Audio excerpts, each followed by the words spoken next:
नमस्कार दोस्तों, welcome back to my channel. Friends, मैं आप सबका अपने चैनल स्टॉक्स फॉर लाइफ पे बहुत स्वागत करता हूं। Welcome to STFL family.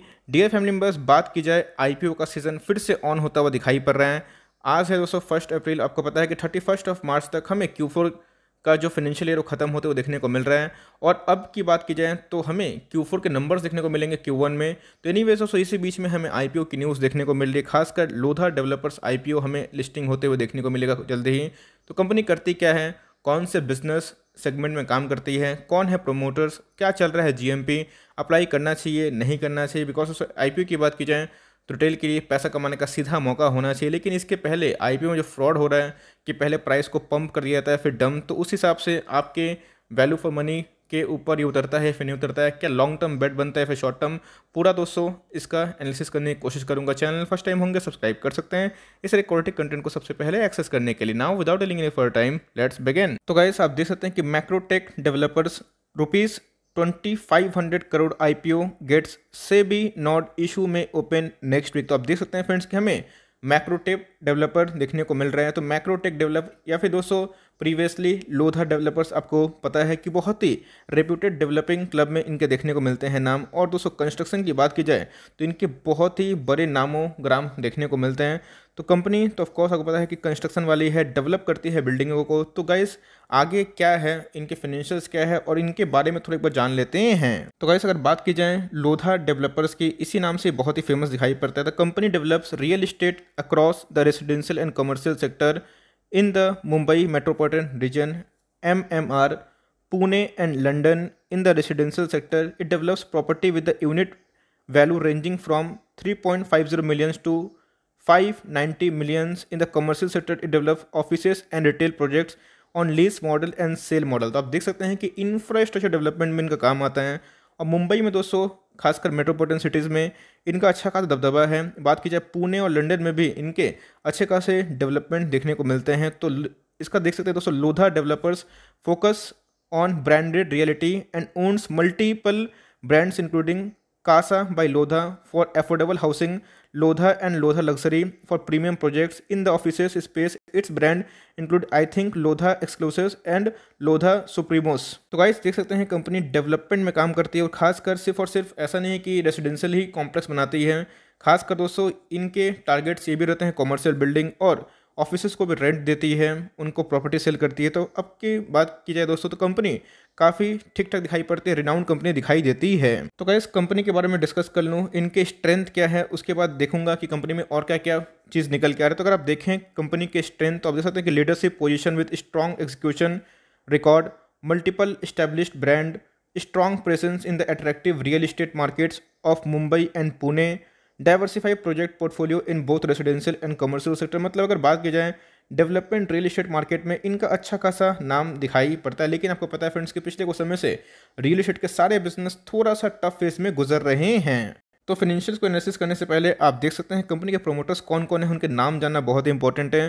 तो individual promoters of the company are Mangal Prabhat Lodha and Abhishek Mangal Prabhat Lodha. इनके दोस्तों हमें corporate promoters of the company में कौन कौन देखने को मिलते हैं, Sambhavnath infra build and Mangal Prabhat Lodha family discretionary trust. तो आप देख सकते हैं कि इनके ये प्रोमोटर ग्रुप देखने को मिलते हैं। तो कंपनी काफ़ी पुरानी दिखाई पड़ती है और बहुत सारे प्रोजेक्ट्स इन्होंने डेवलप किए हैं। मुंबई की बात की जाए तो बहुत ही नामी ग्रामी एक इंफ्रास्ट्रक्चर बिल्डअप में काम करती है। तो कंपनी के प्रोमोटर या फिर कंपनी के मीन्स फाइनेंशियल से मैं पढ़ूंगा बताऊंगा, लेकिन हाँ कंपनी का जो नाम है पिछले कुछ समय से अच्छा खासा था। ओके नाउ, तो आप देख सकते हैं कि हमें दोस्तों हो गया, नाम हम लोग पढ़ लिए, कंपनी के प्रोमोटर्स कौन है वो पढ़ लिए, ये पता कर लिए कि कंपनी के क्या इतिहास है, क्या भूगोल और खासकर कंपनी के प्रोमोटर्स क्या करते हैं नहीं करते हैं।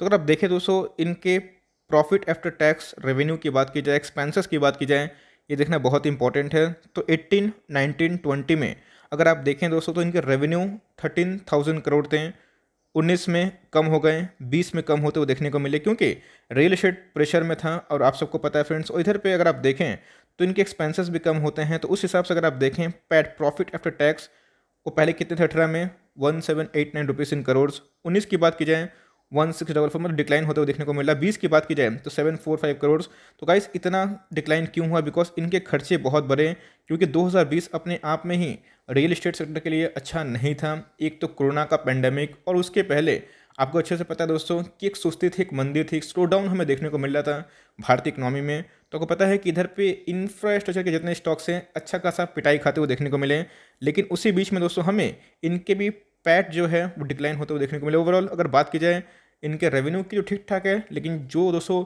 एक ग्रोथ पे बेट करते हैं उनको शायद कंपनी के फाइनेंशियल जो है उतने अच्छे ना दिखाई दे। और अभी की बात की जाए तो अभी देख सकते हैं कि 21 की बात की जाए तो अभी भी जोरों शोरों से कंस्ट्रक्शन इंफ्रास्ट्रक्चर काम नहीं हो रही है, तो अभी नेगेटिव में इनके पैट दिखाई पड़ रहे हैं। तो इधर पर अगर आप देखें तो लॉन्ग टर्म के लिए लोगों को जरूरी सोचने पे मजबूर कर देगा। तो गाइस अब थोड़ा डेट जानना बहुत इंपॉर्टेंट है, बिकॉज सही में बताऊं तो मुझे फाइनेंशियल्स उतने तगड़े दिखाई नहीं दिए। हाँ, अगर इस बात को आप एक्सेप्ट कर सकते हैं कि रियल एस्टेट में कमजोरी थी तो भाई ठीक है, एक्सेप्ट करता हूँ, तो आपके लिए अलग बात है। लेकिन हाँ, फाइनेंशियल्स उतने अट्रैक्टिव नहीं है जितने अट्रैक्टिव होना चाहिए। 7 तारीख से इनके इशू डेट ओपन हो रहे हैं, 9 तारीख को खत्म होगा। 10 इक्विटी पर शेयर दिखाई पड़ते हैं, 483 486 इनके प्राइस बैंड है। फाइनेंशियल्स की बात की जाए तो उससे मुझे थोड़ा महंगा दिखाई पड़ रहे हैं। एक लॉट में 30 शेयर्स दिखाई पड़ रहे हैं और BSE NSE पे दोनों जगह लिस्टिंग होने के चांसेस दिखाई देते हैं। और 7 तारीख से स्टार्ट हो रहा है दोस्तों, 9 को इनके डेट क्लोज हो रहे हैं। अलॉटमेंट आपको 16 को मिलेगा, 16 को, 19 को रिफंड प्रोसेस हो जाएगा, 22 तारीख को ये हमें लिस्टिंग देखने को मिल जाएगी।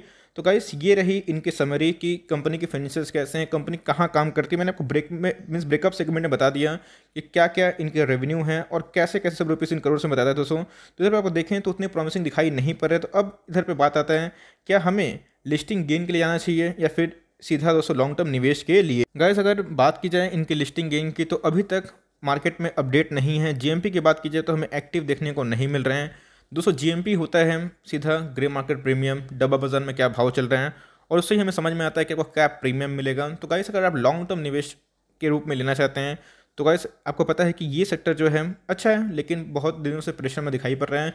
तो लॉन्ग टर्म के लिए फ्रेंड्स मुझे लगता है कि आपके लिए बेटर अपॉर्चुनिटी मार्केट में है। तो लॉन्ग टर्म निवेश के लिए दोस्तों मैं इंटरेस्टेड दिखाई नहीं पड़ता हूँ। शॉर्ट टर्म गेन की बात की जाए, लिस्टिंग गेन, तो जैसे मैंने बताया कि हमें आज ही न्यूज़ देखने को मिल रही है, तो अभी तक GMP में हलचल दिखाई नहीं पड़ रही। तो अगर दोस्तों आपको GMP बहुत ही अट्रैक्टिव दिखाई पड़ा, तकरीबन 70%, 80%, 90%, जो कि चांसेस कम हैं, तो शायद चाहें तो आप अप्लाई कर सकते हैं। तो अभी की बात की जाए तो GMP एक्टिव नहीं है, तो GMP एक बार एक्टिव हो जाए, देखिए मार्केट कंडीशन कैसा है, मार्केट में क्या मूड दिखाई देता है, उसे अकॉर्डिंग आप चाहें तो डिसीजन ले सकते हैं। कंपनी की बात की जाए तो ओल्ड कंपनी है, प्रॉमिसिंग दिखाई पड़ती है। रिजल्ट में दोस्तों डिक्लाइन है, क्योंकि कंडीशन आपको मैंने बताया कि उनके अगेंस्ट में दिखाई पड़ते हैं। तो मेरे हिसाब से ये जो सेक्टर है दोस्तों, इसके अंदर बहुत खर्च होते हैं। रेवेन्यू तो कमाते हैं, बिकॉज इन सब को बनना सेल करना, तो रेवेन्यू बहुत आ जाएंगे, लेकिन प्रॉफिट में कन्वर्ट हो रही है कि नहीं बहुत इंपॉर्टेंट है। बिकॉज बहुत सारे डेवलपर्स तो अभी भी नेगेटिव रिजल्ट पोस्ट किए हैं, तो उस हिसाब से आप समझ सकते हैं। तो लॉन्ग टर्म का बेट नहीं बनता, लेकिन हाँ शॉर्ट टर्म में थोड़ा सा वेट एंड वॉच करिए, देखिए GMP क्या चल रहे हैं, उसी अकॉर्डिंग अप्लाई कर सकते हैं।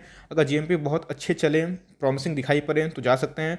मैं अपनी बात करूं तो जी हाँ दोस्तों, मुझे उतने मीन्स अट्रैक्टिव दिखाई नहीं पड़े, तो मैं इसको अवॉइड करने वाला हूं। मैं दोस्तों अपना खुद डिसीजन लेता हूं कि मुझे क्या करना है। आप चाहे तो अप्लाई कर सकते हैं, लेकिन हाँ GMP को देख के करिएगा, बिकॉज इसके पहले आपने देखा कि बहुत सारे IPOs को चढ़ा दिया गया, उसके बाद गिरा दिया गया, उसमें लोगों को लिस्टिंग लॉस भी हुआ है। तो ध्यान दीजिएगा, कंपनी उतनी बुरी नहीं है, लेकिन ग्रोथ थोड़ा सा मिसिंग दिखाई पड़ता है, जो दोस्तों एक इक्विटी मार्केट में सबसे अहम भूमिका प्ले करता है। So for timing that's the end of the update कि हमें क्या देखने को मिल रहे हैं मैक्रोटेक IPO या फिर लोधा डेवलपर्स IPO में। दोस्तों आई होप आपके लिए वीडियो क्लियर एंड लाउड है। आप क्या करने वाले कमेंट बॉक्स में जरूर अपनी राय को शेयर करें। I would love to know कि मेरे व्यूअर्स क्या कर रहे हैं और क्या सोचते हैं इस IPO को लेके। So for timing that's the end of the video. अगर इन्फॉर्मेशन सही लगी दोस्तों तो एक लाइक कर दिएगा, चैनल फर्स्ट टाइम होंगे तो याद से सब्सक्राइब भी करना ना भूले। फर्दर कोई डाउट है उसको ड्रॉप कर सकते हैं, और कोई स्टॉक रिव्यू चाहिए उसका नाम भी ड्रॉप करिएगा। I would love to make a video on your demand. तो गाइस मिलते हैं जल्दी ही, तब तक के लिए bye, thanks for watching friends, God bless you all.